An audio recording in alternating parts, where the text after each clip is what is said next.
Assalamu alaikum wa rahmatullahi wa barakatuh. Welcome to today's Sohbet on this, the 31st of March 2026.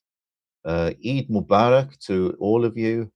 Now we're 12 days into the month of Shawwal. It's also spring, and in both sense, it's a time of renewal. I mean, there's simply something deeply symbolic about the time after Ramadan. Ramadan has passed. Eid has been celebrated or is being celebrated, and all the world around us is renewing spiritually. But also, this year is happening at a time when it's also spring. So, for those of us in the United Kingdom and all across the Northern Hemisphere, obviously it's a little different if you're in New Zealand or Australia or South Africa. There you'll actually have autumn rather than spring. But certainly for us in the Northern Hemisphere, we're also seeing a visible renewal. Everything went, like it looked like it was dead anyway. Some plants literally died, others, like trees and stuff, lost their leaves and went to sleep. It was cold, it was miserable, it was grey skies every day. And here we are at the 31st of March.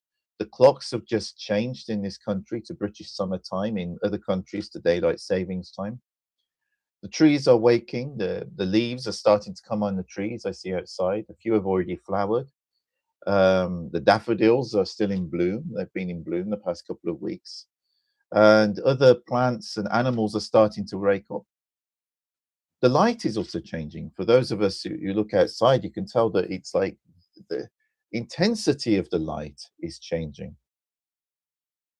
The air itself feels different. It feels fresher. After the barrenness of winter, creation begins to soften and breathe again. And perhaps that's one of the most beautiful ways to understand what Ramadan was meant to cultivate within the human heart. It was a season of renewal. It comes to, like, in the spring, those who are farmers or those who are gardeners, you break the hard ground in order to plant the new crops or the new flower plants or the trees, whatever you want to plant. And you break that hard ground. The month of Ramadan was supposed to break the hardness of people's hearts and help them to reconnect with Allah. I mean, it's not only about fasting or a month of worship, it's supposed to be a month of revival. And in the month of Shawwal, which comes afterwards and through Eid, we're meant to be tasting the fruits of that revival. And it's not the end of a journey, it's the beginning of a journey in so many ways. Eid is a celebration of mercy, but Shawwal is the proof of transformation. It's easy to feel close to God during the month of Ramadan. If everyone around you is doing the same things, they're doing extra prayers, they're fasting, they're making an extra effort. But when the atmosphere changes and you're back to the normal days of Shawwal and the other months of the year, this is when you see if Ramadan really transformed your hearts. The nights are full, the Quran is near, the masjid is alive, and then what happens? We get back to normal life. But do we take the time out? Do we take the time out during Shawwal? Do we take the time out the rest of the year? It is a constant connection with Allah that we are seeking. Um, Salam alaikum. Yes, I am connected to the Naqshbandi Tariqah. Um, so when ordinary life resumes, what about when that rhythm changes, when tiredness returns, when distractions creep back in, when the sweetness fades a little? I mean, this is where you begin to test your sincerity and to see if that faith has taken root, to see how that has changed your heart. Because Islam is not a deen just for 1 month of the year. That doesn't mean that like throughout the whole year we have to be fasting. Of course not. I mean, it's all about balance. Oh, mashallah, that's good to hear. Um, Allah tells us in the Quran, and among His signs are that you see that the earth is barren, but when we send down water upon it, it stirs and swells. Indeed, the one who gives it life is the one who gives life to the dead. Look then at the effects, in another verse, look then at the effects of God's mercy, how He revives the earth after its death. Now, spring is that time. Spring is that time when we see that. Literally, I can look out the window, I can see everything waking up after a cold, barren winter. If you live in a warmer country and it's desert conditions, it is when the rains come in and it starts to be more of a wet season. But either way, the same thing happens. And it's not only about soil and rain, it's about each one of us. There are hearts that are barren. There are hearts that are worn and down by sin. There are hearts exhausted by grief or dulled by routine, hearts bruised by disappointments, hearts that still believe but feel as though they have become spiritually dry. And then Ramadan, it came like the rain.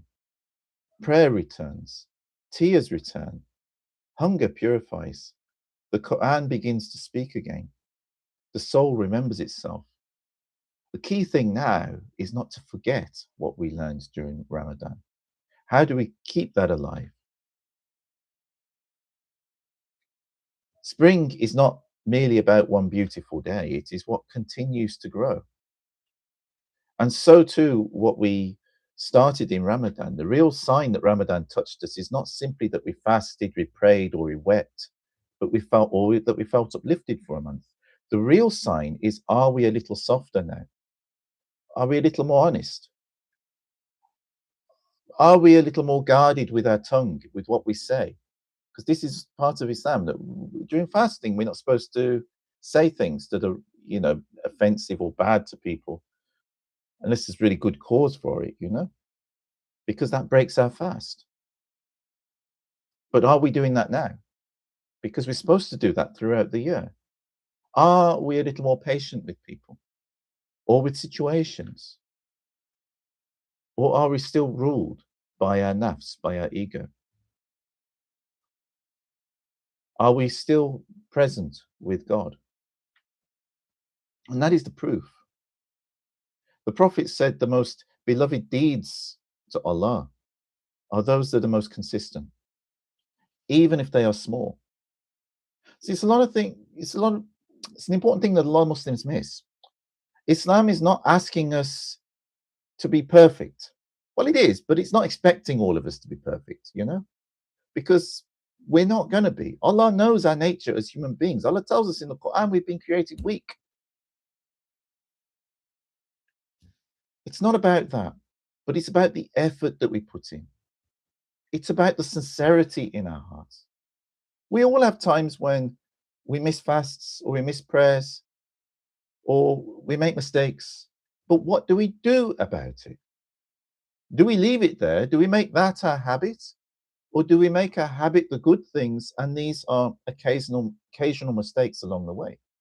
If these bad things are our habit, then we're really missing the point. And even if in Ramadan we suddenly do everything and we do all the fasts and the prayers, but the rest of the year we make the bad habits normal routine and our normal habit, we've really missed the point of Islam.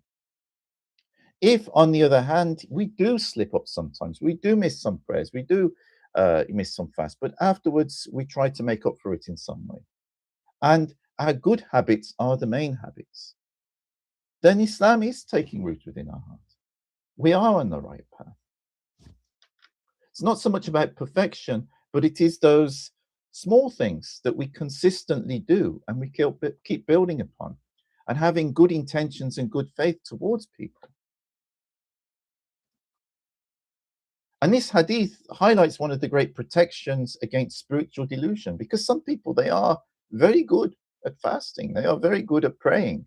They're in good habits in this way, and they think that they are on top of the world spiritually. They think they're perfect. But then the way they treat people, their other actions don't match up to the spiritual actions which they have. And this is also very important. How do we balance this? Because Islam is about living a harmonious, balanced life. It is about having good relations with your neighbors, it, beginning with your family, actually. Good relations with your family. Some people actually have bad relations with their family and cut off members of their family. We should certainly start there. But beyond that, it should be good relations with our neighbors, with our communities, being as far as we're able. I mean, we all have our limitations, but as far as we're able, being a constructive person within our communities. And if we do those things, this also helps us to connect to Allah, because you serve Allah through these interactions with other people, how you treat other people. This is what Allah is looking at. What can we take from this life? One day we're all going to pass. What can we take with us? We could have worked very hard, have our own companies, have our own houses. And mashallah, if we do, at least we can pass that on to our children. But you can't take it with you when you die. What are the things that we, as a soul, are able to take with us? It's only our intentions and our deeds. These are the only things which we can take with us. Our memories, our interactions with other people, the things that we've learned. These are the things which our soul can take with us. And really, this is the point of this life. This is why we are here. Ramadan is a reminder to help us on that path. But that should not stop when Ramadan stops. Obviously, we relax a bit. We don't have to fast every day. Although, having said that, the Prophet, peace be upon him, did say, whoever fasts Ramadan and then follows it with 6 days of Shawwal fasting, it is as if he fasted the whole year. So, occasional fasts at other times during the year carry a lot of blessings. And there's great wisdom in that. And again, the Prophet ﷺ was highlighting here, it's not just Ramadan, but it's what follows Ramadan. But whether one fasts those 6 days or whether one doesn't, it is keeping that spirit alive within us, keeping that connection with Allah, and keeping that sincerity alive in our hearts. And that is really the secret at the heart of spiritual life. It's not a burst of action that then suddenly dies, but a light that you carry every day with you, a light that you carry forward. We are warned in the Quran, do not be like a woman who untwisted her spun thread after it was strung. What an image. Something that is carefully woven and then unraveled by one's own hand. Allah also tells us in the Quran, do not destroy yourself with the actions of your own hands. So we have to have this certain, as the Indonesians say, hati-hati. We have to be careful every day with what we do and check ourselves. And then the lessons of Ramadan, they really become meaningful. Also, the next Ramadan that comes along becomes much easier because we've learned from it and we can carry those lessons forward.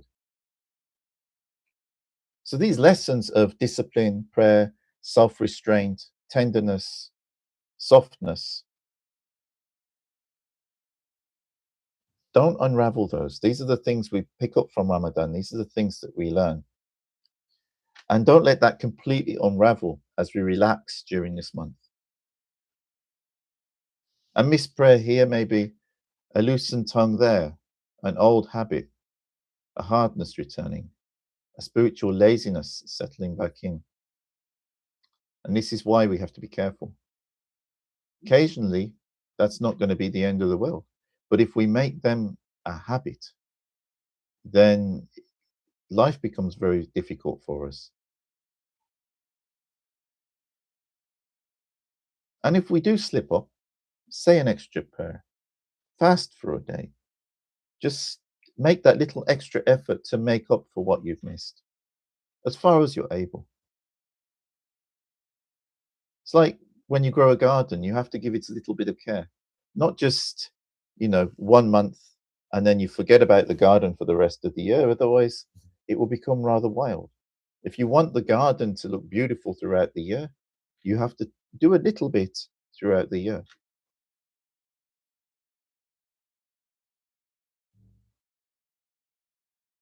Allah does not rush the earth. He revives it gradually, quietly, mercifully.